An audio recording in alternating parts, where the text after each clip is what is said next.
Bonjour à toutes et à tous et bienvenue sur Ostéo TV, la première chaîne d'actualité en ostéopathie. Pour ce 23e Ostéomag, nous recevons David Desauges, avec qui nous avions commencé cette année scolaire et avec qui nous allons la terminer en beauté. Mais avant de commencer cette émission, je voudrais souhaiter un bon voyage à nos amis d'Ecostéo qui sont repartis pour une deuxième mission en Arménie et à qui vous pouvez faire un don sur la page Facebook Ecostéo. David Desauges, bonjour. Bonjour Roman.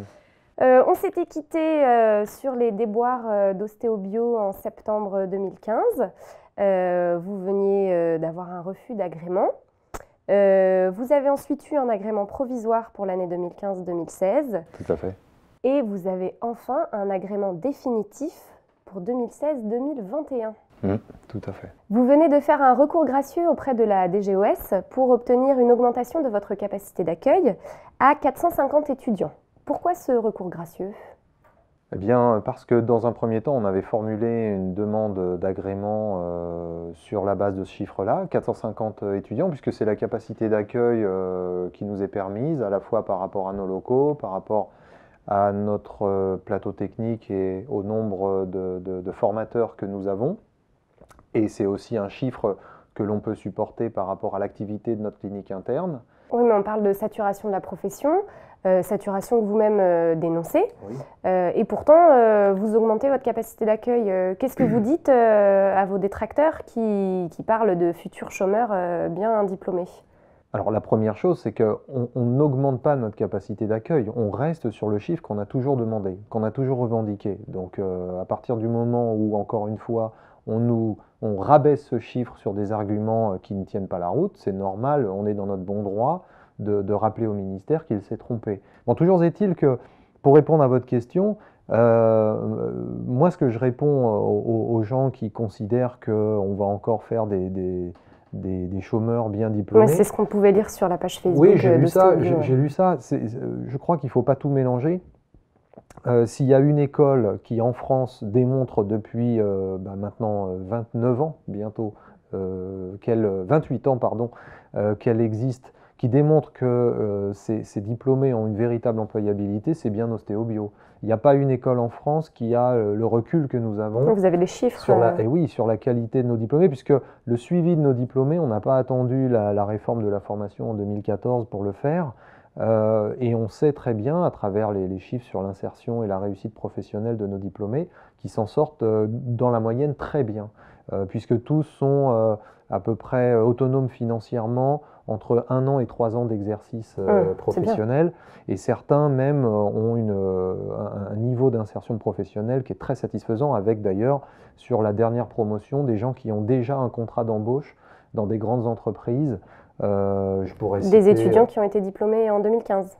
Là, même en 2016, là, des étudiants récemment diplômés là, qui viennent d'avoir leur diplôme et qui savent déjà qu'ils vont pouvoir travailler pour des entreprises, pour des clubs de sport. Donc on a déjà plusieurs étudiants fraîchement diplômés là, qui ont donc bénéficié d'un contrat d'embauche, d'un contrat de mission ou d'un contrat salarié. Et puis, sur les promotions sorties il y a 18 et 30 mois, puisque c'est une obligation légale de publier les chiffres d'insertion professionnelle des promotions sur 18 et 30 mois, et ben on a des résultats qui sont excellents, avec 97%, je crois, des diplômés qui reconnaissent avoir fait le bon choix en choisissant Ostéobio et qui ne regrettent pas leur investissement. Donc, moi, ce que je dis à ces détracteurs, c'est plutôt que de reprocher à Ostéobio d'obtenir son bon droit, allez voir peut-être ce qui se passe dans les écoles et surtout essayer de faire pression sur vos syndicats, sur les associations socio-professionnelles, sur le ministère, pour que enfin des contrôles soient mis en place et qu'on vérifie la qualité pédagogique de ce qui est enseigné, aussi bien en termes de contenu, puisqu'on l'a déjà dénoncé, il y a des dérives sectaires, il y a des contenus enseignés qui sont totalement ubuesques, mais aussi en termes de qualité et de méthode pédagogique. Je veux dire, quand on fait les mêmes cours magistraux et travaux pratiques sur les mêmes tables, des tables qui coûtent même pas 100 euros, qui ont des fois 20, 30 ans d'âge, qui sont inutilisables, en tout cas qui ne sont pas du tout pratiques, malgré leur nom. Quand on fait des cours avec 70 étudiants pour un enseignant. Quand on fait des activités de clinique interne, avec des fois des étudiants qui passent 8 heures dans une salle de clinique sans voir un seul patient, tout ça, ça existe. Et il n'y a que quand on l'aura contrôlé qu'on pourra dire « Ah ben oui, il y a quand même des écoles qui sont d'un bon niveau et des écoles qui le sont moins ». Alors après, on a des écoles aujourd'hui en France qui sont agréées pour 600, 700 étudiants. Je ne sais pas si tout le monde se rend bien compte de ce que ça représente d'avoir 6 à 700 étudiants, c'est-à-dire donc entre 120, 150, voire 160 étudiants par promo. C'est énorme en termes de qualité pédagogique. Il y a des investissements derrière à faire qui sont hallucinants. Donc encore une fois, on a fait du grand n'importe quoi et moi je pense que, c'est ce qu'on dénonce depuis le début, je pense que cette procédure, et d'ailleurs j'ai cru comprendre que ça avait été reconnu par la DGOS, cette procédure n'a été au final qu'une procédure d'enregistrement et pas du tout une procédure d'agrément. Oui, contrairement à ce que claimait la CCNA, il n'y a eu aucune régulation de fait. Non. Bon, la CCNA, de toute façon, c'est des gens qui ont fonctionné d'une manière totalement aberrante. Nous, on a bien pu s'en rendre compte. Dans le dernier courrier qu'on a reçu de la part de la DGOS dédie la CCNA. Et justement, le fait que la DGOS revienne sur les décisions de la CCNA, comment il faut l'interpréter ? Il faut l'interpréter comme le fait que la CCNA a rendu des décisions essentiellement politiques ou socio-professionnelles, plus que des décisions purement administratives. Mais ça, nous, on le reprochait déjà dès le début. On regrettait l'absence de critères spécifiquement dédiés à l'analyse des caractéristiques pédagogiques, de la qualité pédagogique des écoles. La CCNA n'a fonctionné que sur des caractéristiques ou des critères d'évaluation politiques. Il y a également eu un changement à la direction de la DGOS ? Oui, mais je ne suis pas du tout capable d'apprécier l'impact de ce changement. On peut constater effectivement qu'on a eu le droit à un peu plus de clémence depuis avec la nouvelle direction. Avec la nouvelle direction de la DGOS, mais je suis incapable d'analyser cet impact. Par contre, ce que je sais, c'est que les gens qui étaient présents à la CCNA, et notamment les présidents de certains syndicats d'ostéopathie, ont tout fait pour couler Ostéobio. Et ils ont, volontairement ou pas, consciemment ou pas, ils ont engagé la responsabilité du ministère de la Santé dans des décisions qui étaient iniques, qui ont été battues en brèche par 2 tribunaux, qui ont été, notamment le Conseil d'État, qui ont fait l'objet d'un réexamen de notre dossier nécessitant donc une intervention de la DGOS pour revenir sur ces décisions. Enfin bref, pour moi, la CCNA s'est décrédibilisée totalement dans ce dossier et les gens qui représentaient notamment le monde de l'ostéopathie se sont décrédibilisés. Pas de l'ostéopathie exclusive. Oui, alors je parle, mais même parce qu'il y avait des représentants des médecins ostéopathes ou des kinésithérapeutes ostéopathes. Tous ces professionnels-là se sont décrédibilisés. Les seuls qui ont fait preuve d'un minimum d'objectivité, c'est l'AFO, l'Association française d'ostéopathie, qui à certains égards nous a soutenus parce qu'il reconnaissait que notre dossier n'était pas si mauvais. Il était même bon et il aurait dû être, dès le départ, il aurait dû être accueilli favorablement. D'ailleurs, ce qui est incroyable, c'est que la DGOS, dans son dernier courrier, reconnaît qu'il y a eu un problème, une erreur de décompte du nombre de salles de clinique. Tout simplement. En nous disant donc que sur la base du premier décompte, on ne pouvait avoir qu'un agrément pour 366 étudiants. Alors moi, je pose la question, comment se fait-il qu'en juillet 2015, sur la base de ce premier décompte, comment se fait-il qu'on ne nous ait pas accordé un agrément pour 366 étudiants ? Que vous n'ayez pas eu d'agrément du tout. Alors qu'on n'a pas eu d'agrément du tout. D'accord. Et je ne sais pas si ces gens se rendent compte du tort que ça nous a causé avec la perte de plus d'un tiers de nos effectifs. Donc de toute façon, vous avez un agrément pour 2016-2021 pour 450 étudiants. De toute façon, maintenant, on a un agrément définitif pour 450 étudiants, mais là aussi, c'était très cocasse parce qu'on avait un agrément provisoire, donc valable jusqu'au jugement au fond, pour 450 étudiants. Ah oui, l'agrément provisoire, c'était 450 étudiants. Voilà, 450. Et après, on a eu un agrément définitif pour 366. Donc là, nos avocats étaient un petit peu circonspects face à ce télescopage d'agréments.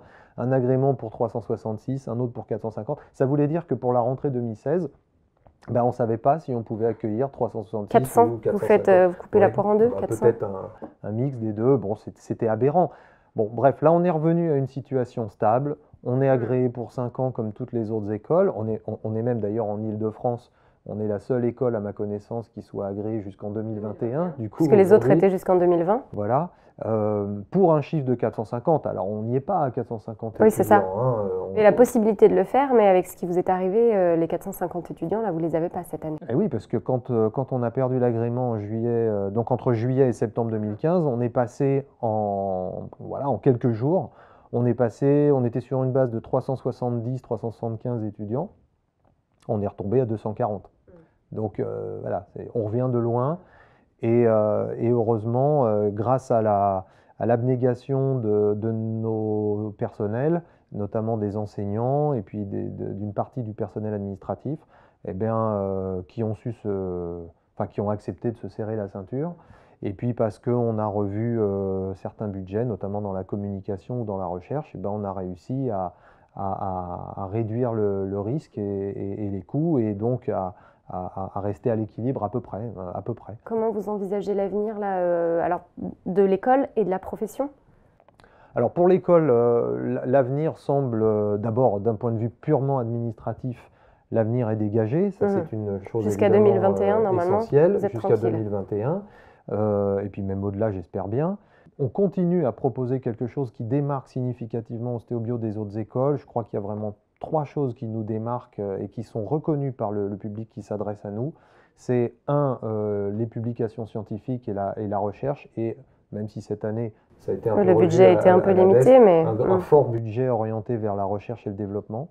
2, l'intégration au monde de la santé en général, mais notamment au monde hospitalier, puisqu'on reste la seule école qui ait mis en place 2 consultations d'ostéopathie en partenariat avec des centres hospitaliers. Des étudiants qui pratiquent en milieu hospitalier, absolument.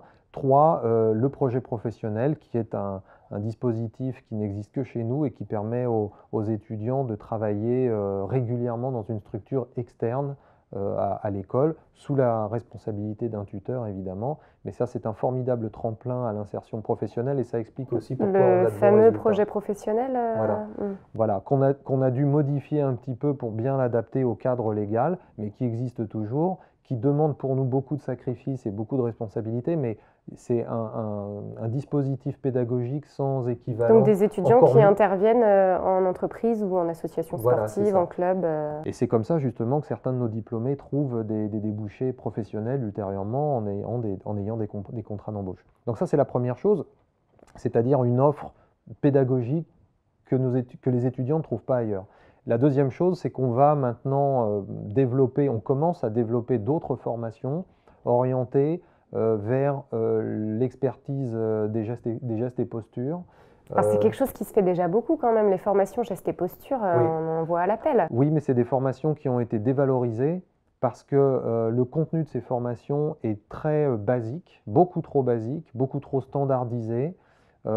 C'est un contenu globalement qui a été fait pour des professions ou des activités peu qualifiées, donc avec une approche beaucoup trop généraliste et trop simpliste des problématiques gestuelles et posturales. Donc vous pensez proposer une nouvelle formation gestes et postures? Ah non, on la révolutionne. C'est pas carrément.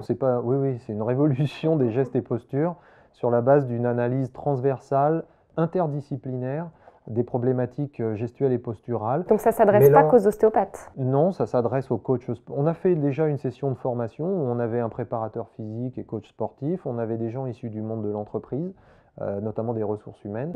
L'objectif étant d'avoir une approche transversale allant de la partie cognitive, c'est-à-dire de tout ce qui concerne l'intention, la planification, la programmation d'un geste ou d'une posture, jusqu'à son exécution biomécanique, et d'être capable de classer les gens dans des catégories de solutions en fonction de ce qu'on observe, de leur comportement, pour prévenir des situations à risque. Et puis une autre formation qu'on développe, mais qu'on avait déjà mis en place depuis quelques années, avec notre partenaire historique Cogito-Bio, que vous avez déjà accueilli sur ce plateau. Paul Leborgne. Notamment Paul Leborgne, le directeur général de Cogito-Bio, qui nous aide beaucoup à développer ça. C'est une formation en ergonomie biomécanique cette fois-ci, qui Donc, qui est également ouverte à d'autres professions que les ostéopathes. À des cliniciens ou à des non-cliniciens, ça peut être des professionnels de santé, ça peut être des ergonomes, tout simplement, mais avec une approche cette fois-ci très orientée anatomie fonctionnelle, analyse fonctionnelle, biomécanique d'un poste de travail. Donc plutôt vers un versant plutôt ergonomique, c'est-à-dire dans la gestion d'une interface homme-machine ou homme-poste, comment améliorer l'environnement. Vous voyez, la première formation, c'est plutôt comment améliorer le fonctionnement du corps, et l'autre formation, c'est plutôt comment améliorer l'environnement. Donc c'est deux formations qui sont complémentaires, oui, mais avec des approches pédagogiques vraiment différenciées. Et s'il y a des gens intéressés, quelles sont les conditions pour s'inscrire à votre formation ? Alors en fait, ce serait assez long à expliquer. Je crois que le mieux, c'est d'aller sur notre site internet, qui est en cours d'ailleurs de refonte. Ce sera un petit peu plus clair sur dans la prochaine version. www.osteobio.net. Pour l'instant, sur osteobio.net, dans l'onglet enseignement, rubrique formation continue, formation professionnelle continue. Il y a tous les éléments qui sont là, les documents qui peuvent être téléchargés, voilà. Donc un avenir un peu plus serein pour Ostéobio.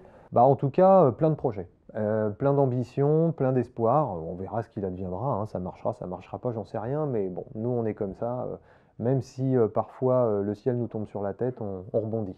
Et maintenant, place à la revue des médias, avec Alice sans Nicolas. On espère le retrouver très bientôt.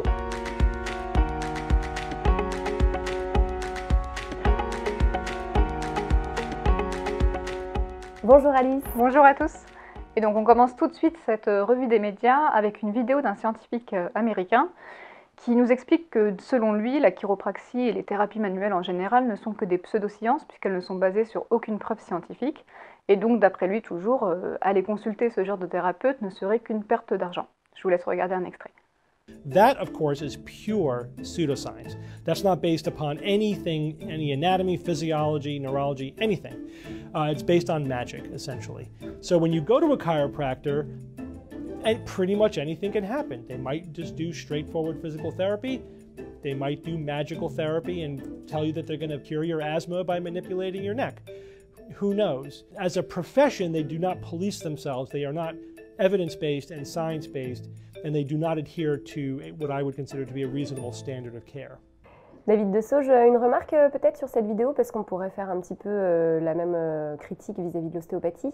Oui, on peut faire la même critique, mais en fait c'est toujours la même chose, c'est que ce monsieur il a raison quelque part de critiquer les fondements épistémologiques des thérapies manuelles, parce qu'il y a beaucoup de gens qui veulent absolument expliquer le pourquoi du comment ça marche, comment on soigne, pourquoi on soigne les gens. Bon, c'est ce qui nous amène souvent à dire qu'on soigne la cause, alors que c'est totalement faux. Mais par contre, là où il se trompe, c'est que l'efficacité clinique, elle est reconnue. Et donc, on ferait mieux de valoriser nos actes en faisant de la recherche sur l'efficacité clinique des actes et les conditions dans lesquelles nos actes sont efficaces, plutôt que de vouloir expliquer absolument pourquoi c'est efficace et ce qui se passe à l'intérieur du corps quand on manipule quelqu'un. Ça, on n'est pas prêt de le comprendre définitivement. S'il y en a que ça intéresse, ils peuvent toujours faire des recherches. Oui, mais alors à ce moment-là, il s'expose à ce genre de critique qui n'est pas forcément si malvenue que ça. Et donc, c'est pas finalement qu'une perte d'argent ? Non, une perte d'argent peut-être, mais ce qui est certain, c'est que quand on a besoin de consulter ce genre de thérapeute et qu'on n'y va pas, ça peut être surtout une perte de temps. Et donc ce n'est pas cet homme dont le journal Ouest France, dans sa parution du 20 juin dernier, nous raconte sa mésaventure qui vous dira le contraire. Cet homme est resté bloqué près de 8 heures dans sa salle de bain à cause d'un lumbago qui le rendait complètement incapable de se déplacer. Donc au bout de 8 heures, quand même, tant bien que mal, il a réussi à joindre son téléphone pour appeler SOS Médecins qui l'a conduit aux urgences. Donc c'est pas le Gorafi, vous êtes sûr ? Non, ça, on peut y croire hein, quand on lit l'article, mais ce n'est pas le Gorafi. Pas de chance. Pas de chance, effectivement. D'où quand même l'intérêt peut-être d'aller consulter un bon thérapeute. Oui, voilà. Alors après, c'est vrai qu'il y a beaucoup de gens qui n'osent pas y aller parce qu'ils ont peur de l'ostéopathe. Mais en réalité, ça se passe très bien, hein, comme en témoignent ces personnes qu'on va voir tout de suite en vidéo, qui nous livrent face caméra leur première impression après une visite chez le chiro pour la toute première fois. Je vous laisse regarder leur témoignage. Oh!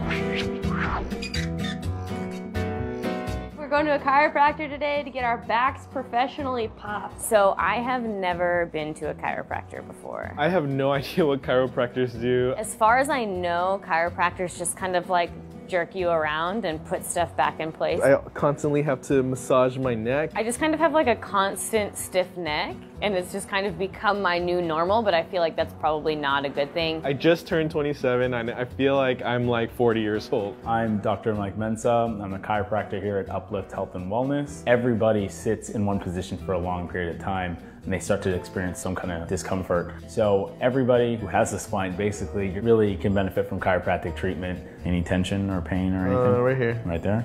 No longer. Right there, yeah. All right. A deep breath in and let it out. Twist. There we go. Breathe in and out.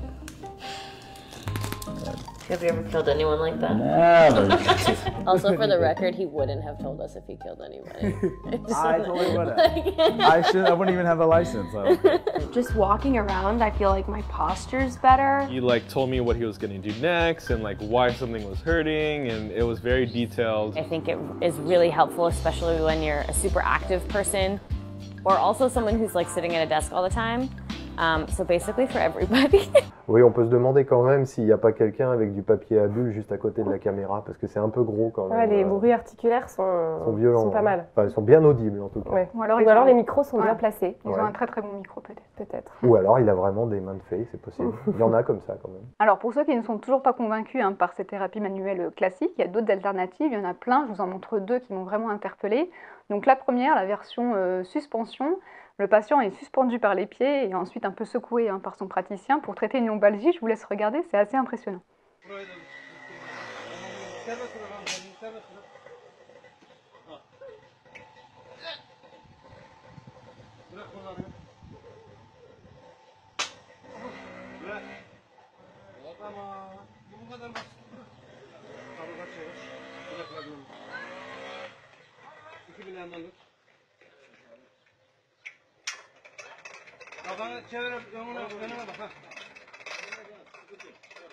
Tamam, bırak.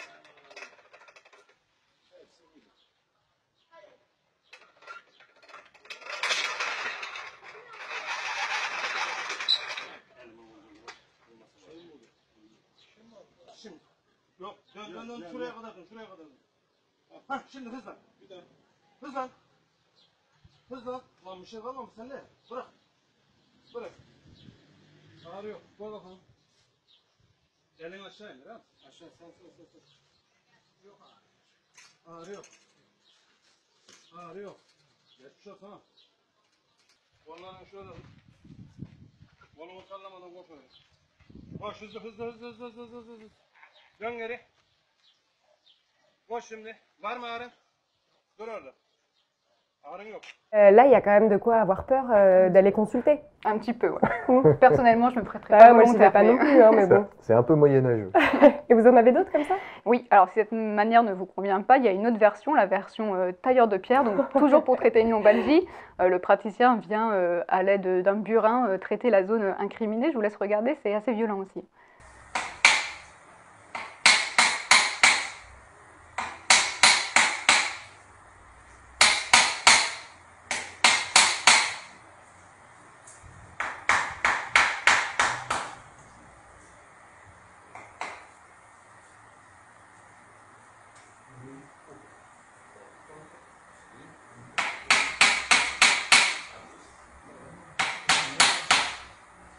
Moi, là, j'y vais pas non plus. Non plus. Peut-être vous, monsieur Desauges? Non, ça ressemble trop à du modelage, puis du modelage là aussi bien du Moyen-Âge. Alors par contre, il met les gants. Oui, parce qu'il ne faudrait pas attraper le tétanos avec ses outils. Conditions d'asepsie respectées, très bien. Donc on l'a dit assez souvent dans nos émissions, les thérapies manuelles c'est bien, mais ça ne suffit pas toujours. La prévention en amont, avec notamment un maintien d'une bonne posture, est primordiale. Donc pour ça, il y a plein d'autres choses, notamment le t-shirt Perco dont on a parlé dans nos précédents mags. Mais il y a plein d'innovations qui voient le jour pour ça. Et donc là, je vous parle d'une invention israélienne dont j'ai vu une petite vidéo. Il s'agit d'un petit boîtier qu'on se fixe en fait sur la zone dorso-lombaire et qui détecte nos mouvements. Et dès que le tronc part vers l'avant, ça nous envoie une petite vibration pour nous rappeler à l'ordre et nous maintenir en fait de manière assez droite. Je vous laisse regarder la vidéo. I'm Oded Cohen. I'm the founder and CEO of Upright. Upright is changing the world by training people to sit and stand upright, and by that, avoid lower back pain. 80% of the population suffer from lower back pain. it's the #1 reason for disability today. Upright attaches to your lower back, and every time you slouch, it gently vibrates, reminding you to correct your posture. Upright has multiple sensors and an advanced learning algorithm. It's the only device that really feels your back.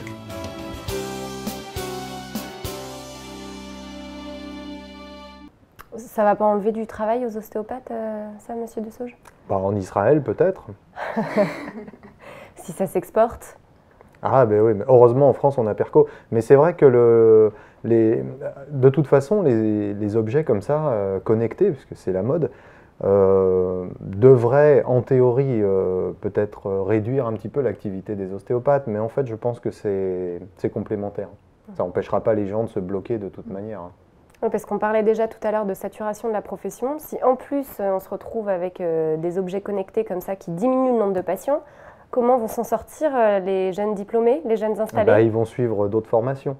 Ouais, ou bien j'ai une petite astuce à leur donner, surtout pour les ostéopathes masculins au physique un peu ingrat. Mais donc ça existe, oui. Plus que ce qu'on peut penser. Pas pour moi, là. Non. Donc on termine avec une vidéo farfelue, comme à notre habitude, hein, où, au vu de la population en surnombre des ostéopathes en France, peut donner quelques petites astuces aux jeunes diplômés qui sortent pour attirer leur patientèle. Je vous laisse regarder. Personne suivante pour le massage.